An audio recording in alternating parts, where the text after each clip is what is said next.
Assalamualaikum warahmatullahi wabarakatuh. Perkenalkan, kami dari kelompok 14 kelas B pilihan 2018 akan mempresentasikan tentang minuman prebiotik. Nama sediaan kami yaitu Cilak Susu Formula. Review prebiotik. Prebiotik adalah komponen senyawa yang tidak dapat dicerna yang memberikan efek fisiologis yang menguntungkan pada inang dan secara selektif menstimulasi pertumbuhan atau aktivitas satu atau beberapa bakteri tertentu pada kolon, sehingga meningkatkan kesehatan inang. Prebiotik secara alami dapat ditemukan pada biji-bijian, sayuran, buah-buahan, dan umbi-umbian. Secara umum, prebiotik bermanfaat bagi kesehatan dengan cara memberi nutrisi khusus bagi bakteri yang menguntungkan, sehingga meningkatkan jumlah bakteri yang menguntungkan dan mengurangi jumlah bakteri merugikan di dalam usus manusia. Kriteria komponen makanan yang termasuk dalam prebiotik yaitu tahan terhadap keasaman lambung, tidak dapat terhidrolisis oleh enzim mamalia, tidak diserap di saluran cerna bagian atas, dapat difermentasi oleh mikroflora saluran cerna. Secara selektif, dapat menstimulasi pertumbuhan atau aktivitas dari bakteri saluran cerna sehingga dapat memberikan efek kesehatan yang menguntungkan. Jenis prebiotik yang paling banyak digunakan adalah golongan oligosakarida seperti fruktoligosakarida, galaktosa oligosakarida, rafinosa, dan inulin. Susu formula bayi adalah sumber nutrisi pada sebagian bayi yang tidak mendapatkan ASI. Prebiotik yang telah ditambahkan ke dalam susu formula bayi adalah fruktoligosakarida dan galaktosa oligosakarida, baik dalam bentuk tunggal maupun campuran. Tinjauan sistemik bahwa susu formula dengan penambahan jenis-jenis prebiotik dapat menghasilkan komposisi mikrobiota usus yang hampir menyerupai efek ASI. Kenapa memilih produk ini? Latar belakang pemilihan bentuk sediaan susu formula dalam bentuk susu bubuk ini adalah karena susu formula kebanyakan tersedia dalam bentuk bubuk. Perlu dipahami, susu cair steril sedangkan susu formula tidak steril. Susu bubuk adalah susu yang dibuat dari susu kering yang solid. Susu bubuk mempunyai daya tahan yang lebih lama daripada susu cair dan tidak perlu disimpan di lemari es karena kandungan uap airnya sangat rendah. Susu bubuk adalah susu yang dipanaskan hingga kering dan berbentuk bubuk. Nilai kebaruan produk, proses pengolahan dan pengendalian mutu. Yang pertama, dilakukan pasteurisasi menggunakan suhu tinggi dengan waktu yang singkat, yaitu 83 derajat Celcius dengan penahanan dalam holding tube selama 15 detik dan pendinginan hingga mencapai suhu 4 derajat Celcius untuk mematikan bakteri. Yang kedua, dinaikkan suhu konsentran hasil pemanasan menjadi kurang lebih 70 derajat Celcius agar lebih efisien. Yang ketiga, digunakan peralatan yang telah dilakukan dengan pengujian swab test dengan mengusapkan kapas steril yang telah dibasahi pada suatu alat untuk mencegah kontaminasi dengan bakteri. Selanjutnya, proses penanganan produk akhir.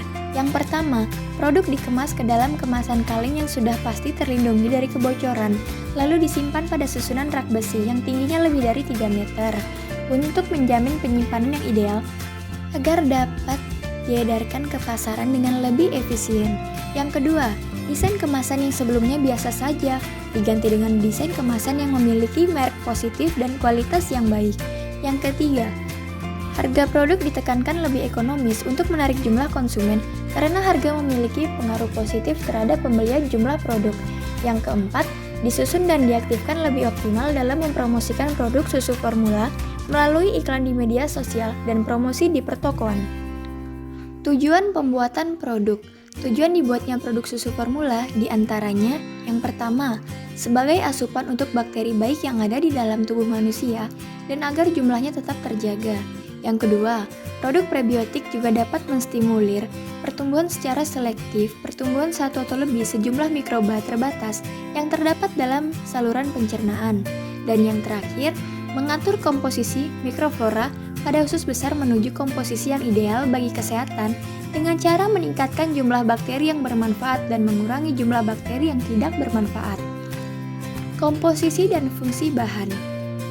Fruktoligosakarida dapat diperoleh melalui hidrolisis inulin oleh enzim atau asam. Fruktoligosakarida dari inulin sangat bermanfaat terutama bagi balita karena prebiotik menstimulasi pertumbuhan bakteri yang baik di dalam pencernaan. Sistem pencernaan yang bekerja dengan baik akan menjadikan tubuh lebih sehat dan lebih tahan menghadapi serangan penyakit. Selain itu, inulin prebiotik dapat membantu penyerapan kalsium dan tidak menaikkan tingkat gula darah. Makanan utama balita adalah susu, baik ASI maupun susu formula. Hal ini mendasari fortifikasi susu formula dengan penambahan zat gizi yang dibutuhkan oleh tubuh balita. Salah satu nutrisi tambahan pada susu bayi adalah fructoligosakarida sebagai prebiotik atau pemberi asupan bagi bakteri yang menguntungkan dalam pencernaan. Inulin mengandung 1/3 sampai 1/4 energi makanan dari gula dan 1/6 sampai 1/9 energi makanan dari lemak, sehingga berperan sebagai karbohidrat cadangan. Inulin dianggap bentuk dari syarat yang sifatnya higroskopis, sehingga dapat dilarutkan dan digunakan sebagai prebiotik. Manfaat lain dari fructoligosakarida yaitu dapat mengurangi metabolit toksik dan enzim yang tidak dibutuhkan, mencegah diare, meningkatkan absorpsi berbagai macam mineral di dalam saluran pencernaan, mencegah terjadinya konstipasi, mengurangi konsentrasi kolesterol di dalam serum darah, mengurangi tekanan darah. Fungsi tambahannya yaitu memiliki efek antikarsinogenik, yaitu bisa mencegah kanker dan secara tidak langsung meningkatkan produksi nutrisi. Protein whey, sumber protein yang mudah dicerna oleh bayi. Susu skim bubuk, sebagai bahan dasar susu formula karena susu skim mengandung semua zat makanan susu, sedikit lemak, dan vitamin yang larut dalam lemak. Susu skim seringkali disebut sebagai susu bubuk tak berlemak yang banyak mengandung protein. Laktosa, sebagai sumber karbohidrat, karena laktosa mudah diurai menjadi glukosa dan galaktosa dengan bantuan enzim laktase yang sudah ada dalam mukosa saluran cerna sejak lahir. Laktosa juga berfungsi mempertinggi absorpsi kalsium dan merangsang pertumbuhan Lactobacillus bifidus. AADHA untuk memacu perkembangan sel saraf otak bayi seoptimal mungkin. Vitamin ditambahkan pada pembuatan formula agar dapat mencukupi kebutuhan bayi sehari-hari. Mineral utama adalah kalsium yang mempunyai fungsi untuk pertumbuhan jaringan otot dan rangka, transmisi jaringan saraf, dan pembukuan darah. Mineral zinc dibutuhkan oleh tubuh karena merupakan mineral yang sangat banyak membantu berbagai proses metabolisme di dalam tubuh. Maltodextrin, fungsi maltodextrin yaitu dapat mengikat air pada produk makanan, sehingga dapat mempengaruhi tingginya kadar serat, dan juga untuk mengurangi viskositas dan tekstur, tetapi dapat larut dalam air dingin dan mengurangi kemungkinan terbentuk gel tanpa menambah kemanisan pada produk. Campuran minyak nabati, sebagai antioksidan alami, tetapi secara fisiologis juga aktif sebagai vitamin E. Pengemulsi lecitin kedelai. Lecitin dari kedelai mengandung lemak yang berperan sebagai antioksidan dan menekan pembentukan kolesterol di dalam tubuh manusia.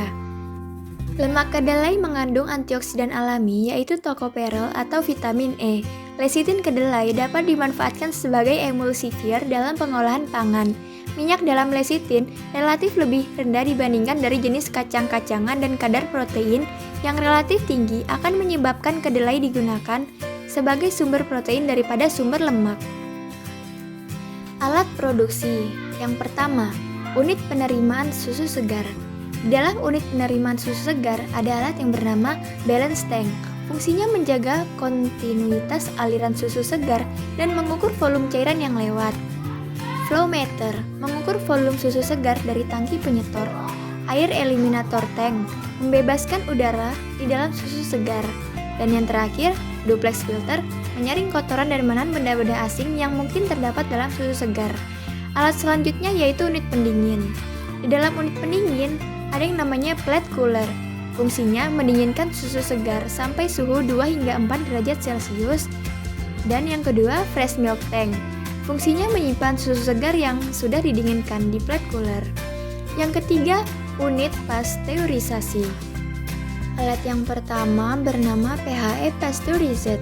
Fungsinya membunuh bakteri patogen yang terdapat di dalam susu dengan pemanasan pada suhu 80 derajat Celcius selama 5 detik. Yang kedua, Pasteurized Milk Silo 80 derajat Celcius. Fungsinya menampung atau menyimpan susu hasil pasteurisasi maksimal 92 jam. Yang keempat, Unit compounding. Alat yang pertama, plate heater, fungsinya memanaskan susu yang akan dicampur. Yang kedua, compounding tank, fungsinya mencampur susu kental dengan material lain dan reward. Yang ketiga, eduktor, tempat percampuran susu dengan material lain. Yang keempat, ada alukon, tempat penyimpanan bahan-bahan kering. Yang kelima, MVO silo, tempat penyimpanan stok minyak pada suhu kamar. Yang keenam, fat day tank, merupakan tangki penyimpanan sementara minyak yang akan digunakan untuk proses pengolahan susu.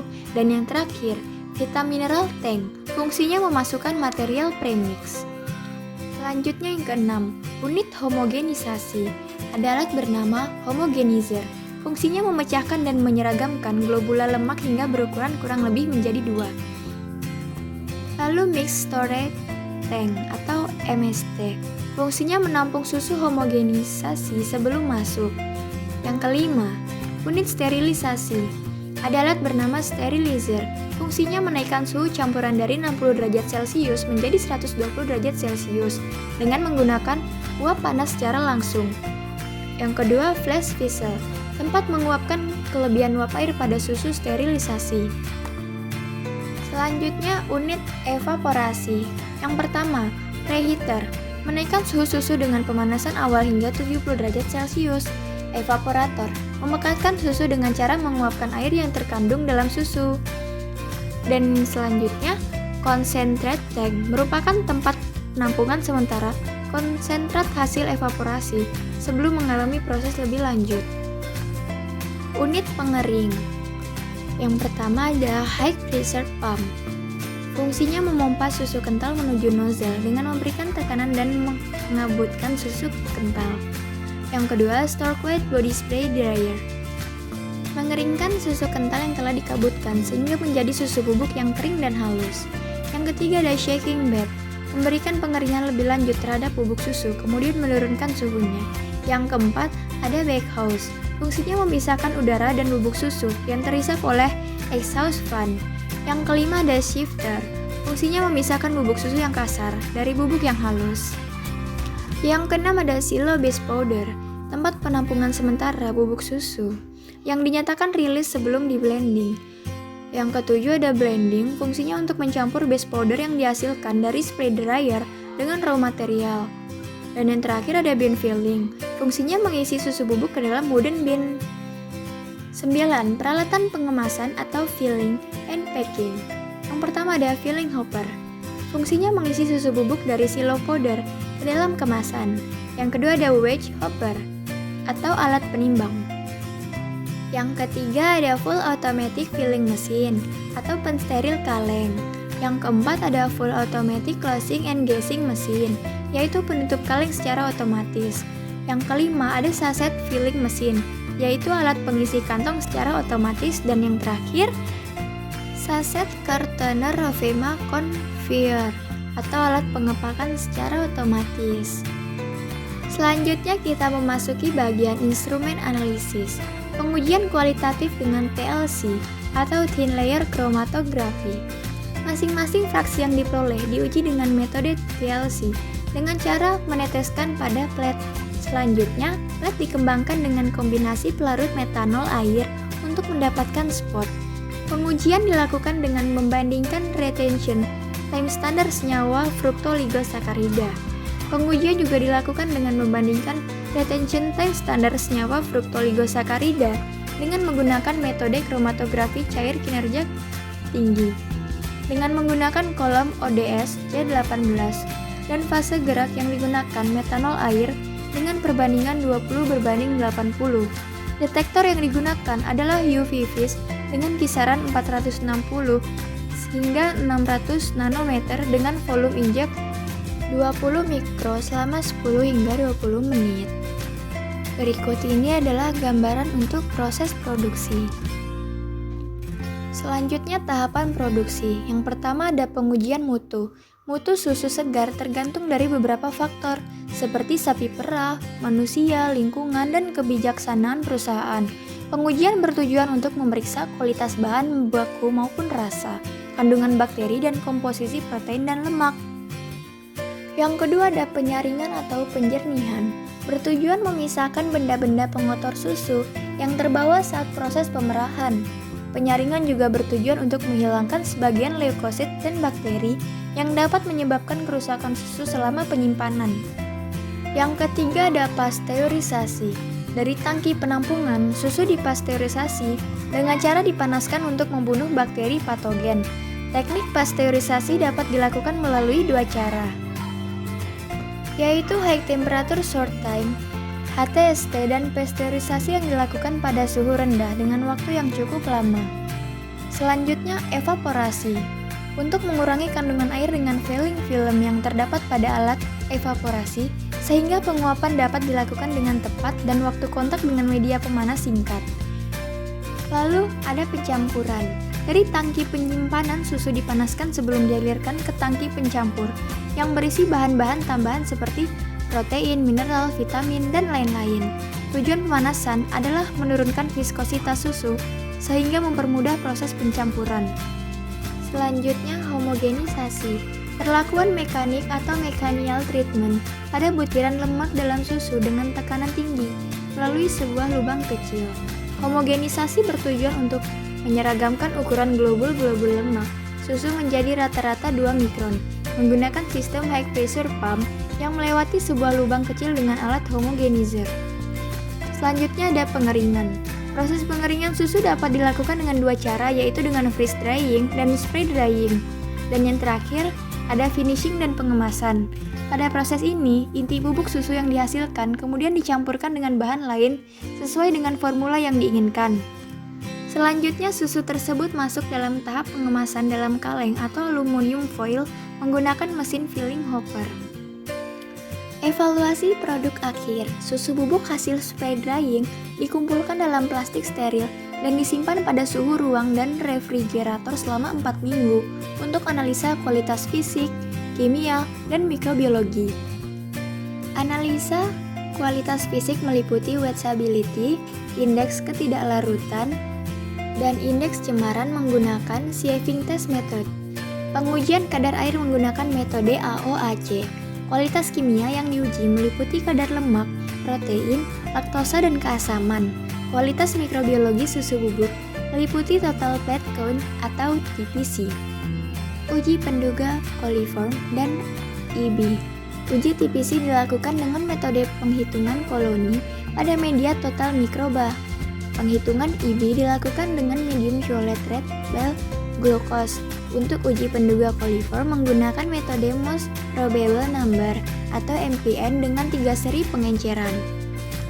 Berikut ini adalah desain kemasan primer susu cilak. Selanjutnya ini desain labelnya. Selanjutnya desain rencana registrasi produk menurut BPOM. Langkah pertama yaitu kita registrasi akun perusahaan. Diawali dengan integrasi OSS, lalu registrasi akun perusahaan, buka web, selanjutnya input data perusahaan dan pabrik. Kemudian kita upload dokumen pendukung, lalu tunggu evaluasi dan verifikasi petugas, dan yang terakhir kita dapat password dan user ID untuk login.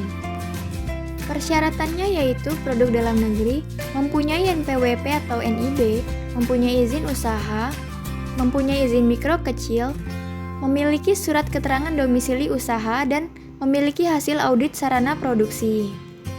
Nah, langkah kedua yaitu bagian registrasi produk.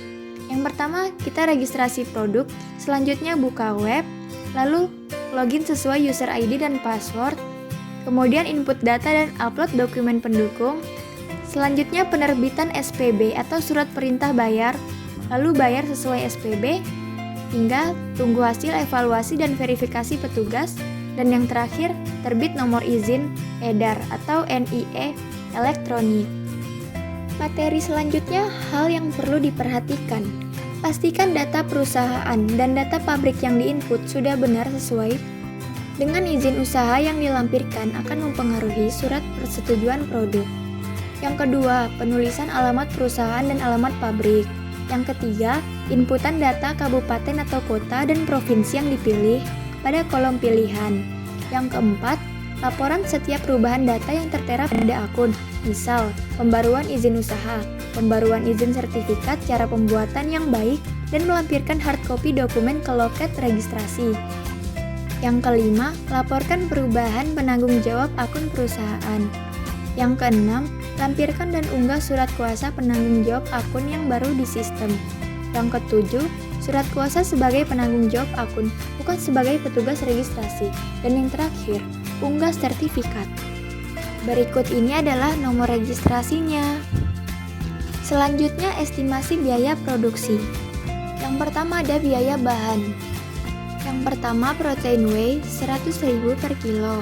Yang kedua susu bubuk skim 70.000 per kilo.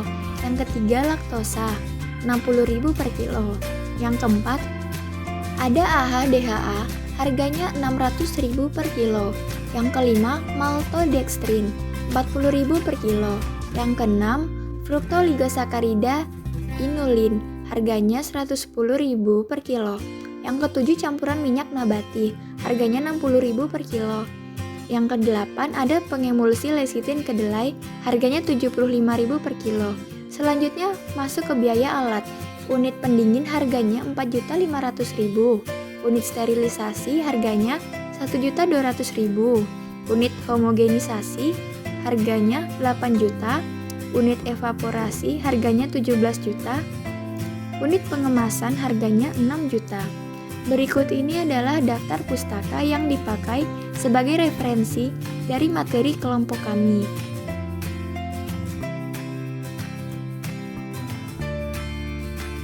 Sekian presentasi dari kelompok kami.